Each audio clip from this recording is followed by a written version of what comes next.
this was obviously coordinated, but to your mind, these are trained terrorists. This is a step up. This is something different. Well, we're seeing exactly what we've been warned about in this country, and that is that you can have local recruits plus people who've been in Syria or come out of the hardened fight in Syria, and you get much more effective use of weapons, much better tactics and mass casualties. So we're now big change from the lone wolf attacks, and you can see the shock. People who've had a near miss with death, as we've just heard, they are very shaken up and they often need psychological counselling. But that whole city is in shock, and we have to pick those lessons and work out how we can stop our cities from having that terrible frozen moment. It seems to be moving incredibly quickly. Information is coming out of France and all across Europe. Are you surprised at how much we're finding out? It seems that we're being told an awful lot. Is that a good thing, or does that put more fear in your mind? Well, I think it's good, because people know if they're moving what they're in for. And the French in the past with investigations haven't been forthcoming, but what they're doing is shaking the tree. All that we're seeing with rocket launchers and weapons being found, they've had several thousand people under surveillance in suspicion. They've obviously gone through every contact and they've shaken the tree. Our problem here as well is when you shake the tree, it also can move plots forward. So you have to be prepared for an attack at any time. A lot of people, when we were listening to those reports at the beginning of the programme, might say, well, you're finding out all of this now, you're raiding these places, why didn't you do it before? Well, before there hasn't been the evidence, and again they've had surveillance to then with evidence sort of go in.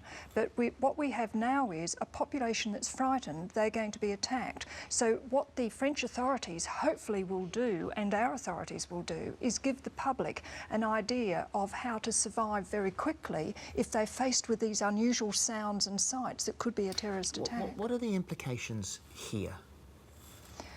In Britain, well, the implications are that our government's foreseen that we need a much greater strengthening. We're looking at a Data Act to try and get much quicker information on terrorist communications, but we're also looking at a huge increase that's just been announced by David Cameron on 1,900 extra people to go into police and communications and MI5 and MI6. But of course there's senior police officers over the weekend saying our forces are being cut, the numbers are being cut, so at a time when we need them the most, there seem to be less of them. Oh, the police are in a dreadful situation because the firearms police are now between us and the terrorists.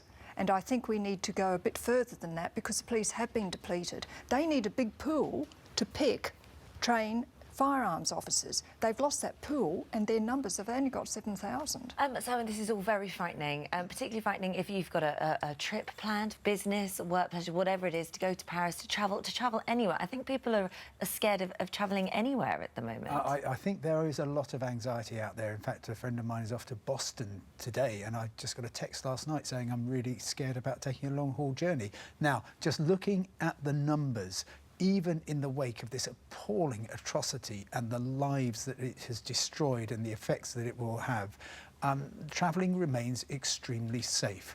It might seem almost trivial to talk about holidays, city breaks to Paris at a time when the city's endured such an appalling catastrophe, but in fact, we have to continue to travel if we are not going to be effectively bowing to terrorism. And of course, Paris is by far the leading city break destination for British people.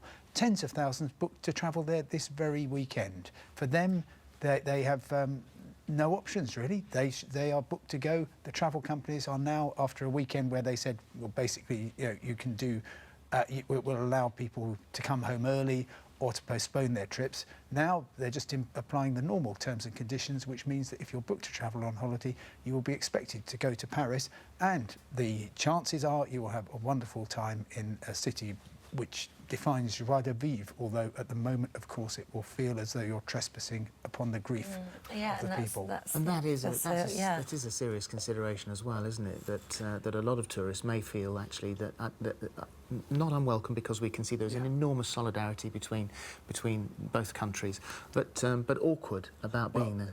Yes, I've been talking to a number of the top city break operators going to Paris, and they in unison basically say, if you go there in maybe a week or so, you will be very warmly welcomed. People will be glad that you are showing solidarity effectively with a city that has been through an appalling ordeal. And if you go back 10 years to London after the 7/7 attacks, again, we wanted people to come here and demonstrate that they were not frightened. And of course you can't rule out an attack anywhere.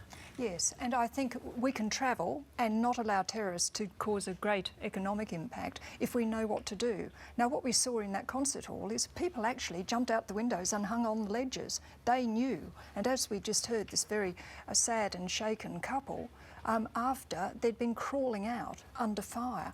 You have to move. If terrorists tell you to lie down, you don't. You move, because it's not capture to hostage, it's capture to kill. So you have to move very quickly. Is that right? See, I wouldn't think like that. Because they're going to kill you. And there was a 10-minute of concentrated firing in that concert hall.